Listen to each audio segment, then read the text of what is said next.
Hi friends, ನೀವು ನೋಡ್ತಾ ಇದ್ದೀರಾ ಸ್ಪೀಡ್ ಸರ್ಕಾರಿ ಮಾಹಿತಿ ಯೂಟ್ಯೂಬ್ ಚಾನಲ್. ಸ್ನೇಹಿತರೆ, ಇವತ್ತಿನ ಈ ಒಂದು ವಿಡಿಯೋದಲ್ಲಿ ಈ ಶ್ರಮ ಕಾರ್ಡ್ ಮಾಡಿಸ್ಕೊಂಡಂಥವ್ರಿಗೆ 3,000 ರೂಪಾಯಿ ಸಿಗುತ್ತೆ ಅಂತ ತುಂಬ ಜನರು ಹೇಳ್ತಾ ಇರುವಂಥದ್ದು. ಇಲ್ಲಿ 3,000 ರೂಪಾಯಿನ ಯಾವ ರೀತಿ ಸಿಗುತ್ತೆ ಅಂತ ಕ್ಲಿಯರಾಗಿ ತಿಳಿಸ್ಕೊಡ್ತೀನಿ.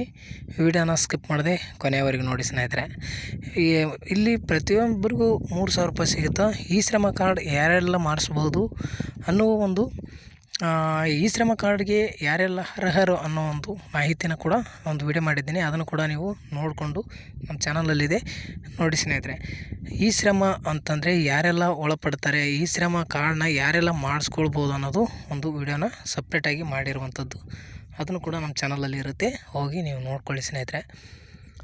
ಇಲ್ಲಿ ಸ್ನೇಹಿತರೆ, ನಿಮ್ಗೆ ಗೊತ್ತಿರುವ ಹಾಗೆ ಈ ಶ್ರಮ ಕಾರ್ಡ್ ಇದ್ದಂಥವ್ರಿಗೆ ಪ್ರತಿ ತಿಂಗಳ 3,000 ರೂಪಾಯಿ ಅವರ ಖಾತೆಗೆ, ಬ್ಯಾಂಕ್ ಖಾತೆಗೆ ಜಮೆ ಆಗುತ್ತೆ ಅಂತ ತುಂಬ ವೀಡಿಯೋಸ್ಗಳು ನೀವು ನೋಡಿರ್ತೀರ. ಯೂಟ್ಯೂಬಲ್ಲಿ ಕೂಡ ನೀವು ನೋಡಿರ್ತೀರ. ಸಾರ್ವಜನಿಕವಾಗಿ ವಿಡಿಯೋನ ಮಾಡಿ ಅಪ್ಲೋಡ್ ಮಾಡಿರುವಂಥದ್ದು ಕೂಡ ನೋಡಿರ್ತೀರ ನೀವು. ಈ 3,000 ರೂಪಾಯಿ ಯಾವ ರೀತಿ ಸಿಗುತ್ತೆ, ಪ್ರತಿ ತಿಂಗಳು ಗೃಹಲಕ್ಷ್ಮಿ ಯೋಜನೆ ಹಣ ಯಾವ ರೀತಿ ಬರುತ್ತೋ ಅದೇ ರೀತಿಯಾಗಿ ಪ್ರತಿ ತಿಂಗಳು ಹೆಣ್ಣಾಗಿರ್ಬೋದು ಮತ್ತು ಗಂಡಾಗಿರ್ಬೋದು ಎಲ್ರಿಗೂ ಕೂಡ ಜಮಾ ಆಗುತ್ತೆ ಅಂತ ಕೂಡ ಹೇಳ್ತಾ ಇದ್ದಾರೆ. ಆದರೆ ಇಲ್ಲಿ ಯಾವ ರೀತಿ ಜಮಾ ಆಗುತ್ತೆ ಅದು ಇಲ್ಲಿ ಸ್ಪಷ್ಟವಾಗಿ ನಾವು ತಿಳ್ಕೊಳ್ಬೇಕಾಗತ್ತೆ ಸ್ನೇಹಿತರೆ. ನೋಡಿ, ಇಲ್ಲಿ ಈ ಶ್ರಮ ಕಾರ್ಡ್ ಮಾಡಿಸಿಕೊಂಡಂಥವ್ರಿಗೆ ಅವರು ಒಂದು ಕಾರ್ಮಿಕರಾಗಿರಬೇಕು. ಆ ಕಾರ್ಮಿಕರು ಆದಂಥ ಸಂದರ್ಭದಲ್ಲಿ ಅವರು ಈ ಶ್ರಮ ಕಾರ್ಡನ್ನ ಮಾಡಿಸ್ಕೊಳ್ಳೋಕ್ಕೆ ಬರುತ್ತೆ. ಅವರು ಯಾವ ಕಾರ್ಮಿಕರಾಗಿರಬೇಕು ಅಂತ ಒಂದು ವಿಡಿಯೋ ಮಾಡಿದ್ದೀನಿ, ಅದ್ರ ಬಗ್ಗೆ ನೋಡಿ ಅಂತ ನಾನು ಹೇಳಿದ್ದೀನಿ. ಆದರೆ ಇಲ್ಲಿ ಕಾರ್ಡನ್ನ ಮಾಡಿಸ್ಕೊಂಡ ನಂತರ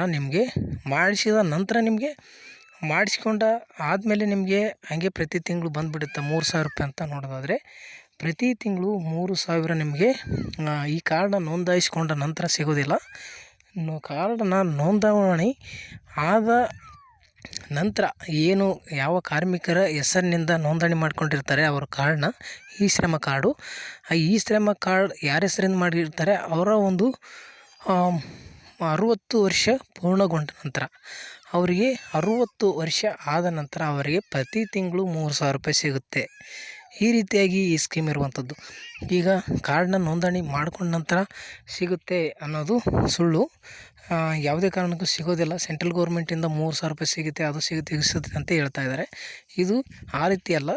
60 ವರ್ಷ ಆದ ನಂತರ ಈ ಶ್ರಮ ಕಾರ್ಡ್ ಇದ್ದವರಿಗೆ ನೇರವಾಗಿ ಅವರ ಖಾತೆಗೆ DBT ಮುಖಾಂತರ ಪ್ರತಿ ತಿಂಗಳು 3,000 ರೂಪಾಯಿ ಇದು ಸಿಗುವಂಥದ್ದು. ಈ ಸ್ಕೀಮ್ನಲ್ಲಿ ಇರುವಂಥ ಮಾಹಿತಿ ಇದು ಕರೆಕ್ಟಾಗಿ ಇರುವಂಥ ಇನ್ಫಾರ್ಮೇಷನ್ನು. ಸುಮ್ಮನೆ ಸಿಗುತ್ತಾ ಅಂತ ನೋಡೋದಾದರೆ ಇದು ಸುಮ್ಮನೆ ಸಿಗೋದಿಲ್ಲ. 60 ವರ್ಷ ಆದ ನಂತರ ಈ ಸ್ಕೀಮ್ನ ಎಲ್ಲರಿಗೆ ಅನ್ವಯ ಆಗುತ್ತೆ.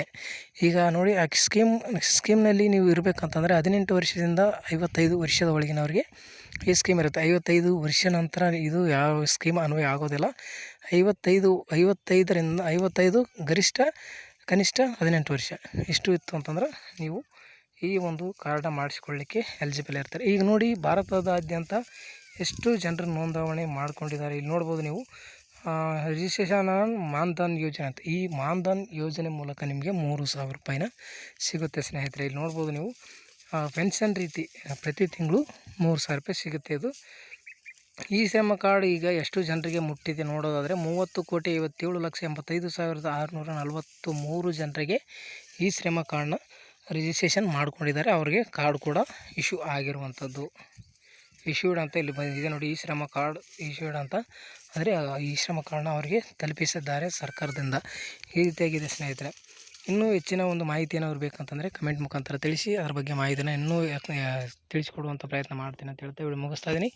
ವಿಡಿಯೋನ ಕೊನೆವರೆಗೆ ನೋಡೋದಕ್ಕಾಗಿ ಧನ್ಯವಾದಗಳು. Thank you.